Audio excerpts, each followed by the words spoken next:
Assalamualaikum warahmatullahi wabarakatuh. Saya ingin mempresentasikan tugas tentang sistem pakar, yaitu aplikasi bercerita. Di sini saya beranggotakan bersama teman saya, yaitu yang pertama ada saya Muhammad Fido Hafiz dan Akmal Fauzan. Langsung saja masuk ke dalam materinya.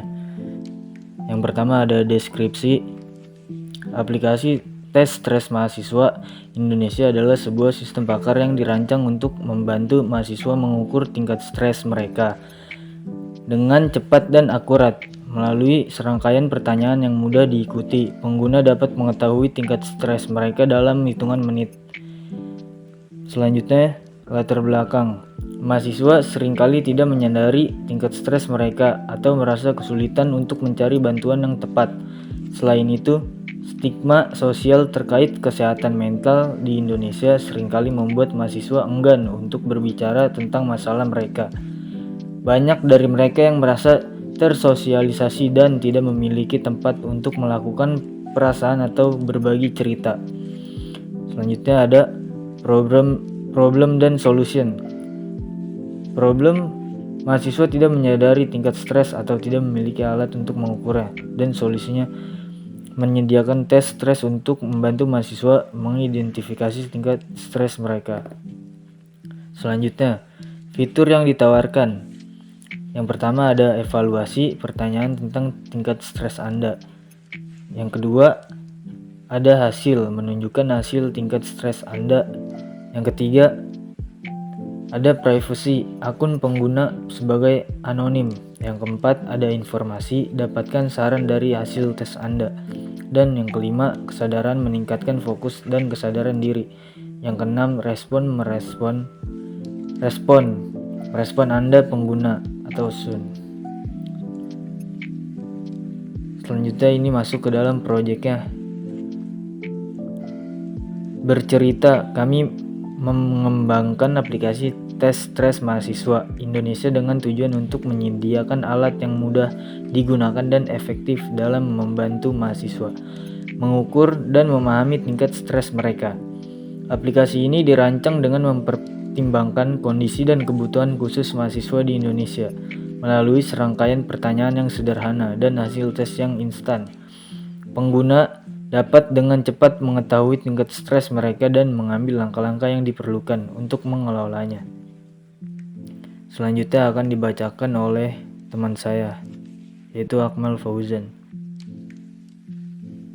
Baik, saya akan melanjutkan presentasi yang sudah dibacakan oleh teman saya Muhammad Fido Hafiz. Kemudian di sini ada halaman login. Berikut adalah tampilan dari halaman loginnya. Jadi formulir login untuk pengguna yang sudah memiliki akun. Tampilannya sangat sederhana dan sangat user friendly. Terlihat jelas ada kolom untuk memasukkan email dan juga password. Bagi pengguna yang belum memiliki akun dapat menekan tombol registrasi untuk masuk ke menu pendaftaran akun dan isi formulir pendaftaran dengan benar dan sesuai. Jadi di sini kita akan coba kalau kita tuh belum punya akun, jadi kita bakal registrasi akun ya. Selanjutnya ada pendaftaran. Formulir registrasi untuk pendaftaran akun, masukkan username sesuai dengan yang user inginkan, email yang akan digunakan untuk login, dan password yang dapat dilihat dengan menekan tombol mata pada kolom password. Jadi bisa di-hide juga dengan cara menekan tombol itu lagi. Jika data registrasi telah terisi semua dengan benar, pengguna diarahkan untuk menekan tombol simpan agar dapat melanjutkan ke tahap yang berikutnya. Tahap selanjutnya ada biodata. Tahap berikutnya adalah biodata pengguna yang berisi keterangan universitas dan semester pengguna yang diperlukan untuk pengisian survei tes stres tersebut. Setelah semua data telah terisi dengan valid, sesuai dengan data pengguna, selanjutnya hanya tekan tombol submit agar data pengguna dapat digunakan untuk login akun. Jadi setelah selesai registrasi akun, pengguna langsung diarahkan ke halaman utama yang menampilkan deskripsi tes dan tombol untuk memulai tes. Ada juga panduan pengisian tes yang perlu dibaca oleh pengguna yang akan memulai tes. Selain itu, ada fitur bercerita agar pengguna dapat menyampaikan keluhan yang sedang dialaminya saat ini.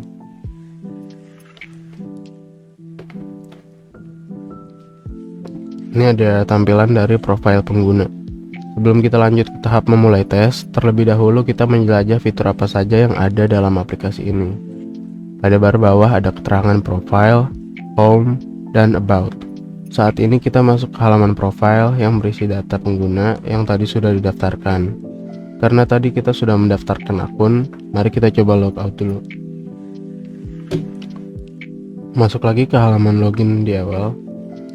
Jadi kita akan memasukkan email dan password yang sesuai dengan data yang tadi kita sudah daftarkan pada formulir registrasi agar dapat masuk lagi. Tapi kita akan mencoba jika kita menggunakan password yang salah. Berikut adalah tampilan jika data yang dimasukkan tidak sesuai dengan data yang didaftarkan. Jadi yang saya masukkan ini emailnya sama, tapi passwordnya berbeda. Saya balik ya, tadinya dari 1 sampai 8, tapi yang di sini saya coba 8 sampai 1. Dan yang keluar itu the password is invalid, karena tidak sesuai dengan data yang sudah didaftarkan. Oke, lanjut. Jadi setelah memasukkan data dengan benar dan melewati halaman home yang diarahkan dari awal, kita menjelajahi halaman about yang berisi tentang aplikasi ini. Pada halaman ini ada deskripsi singkat tentang tujuan dari aplikasi bercerita. Ada juga keterangan pembuat aplikasi sesuai yang ditampilkan pada halaman ini.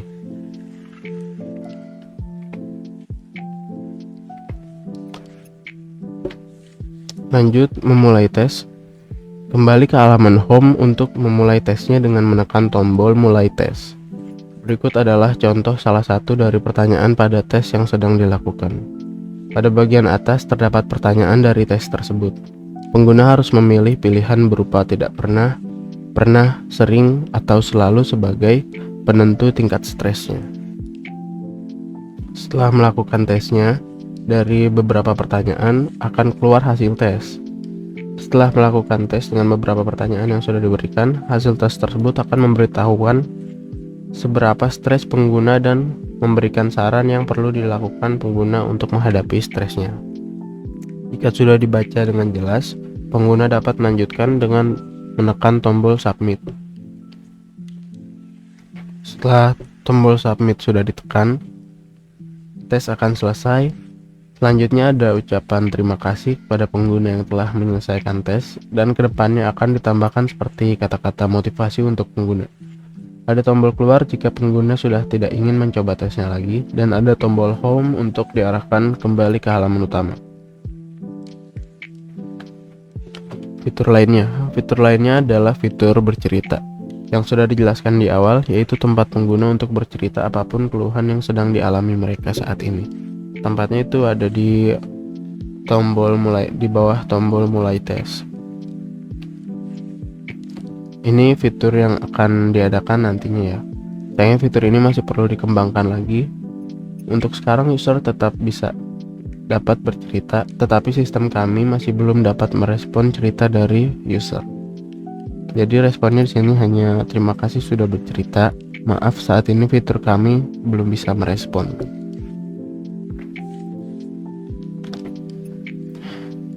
Baik, sekian presentasi dari kami berdua.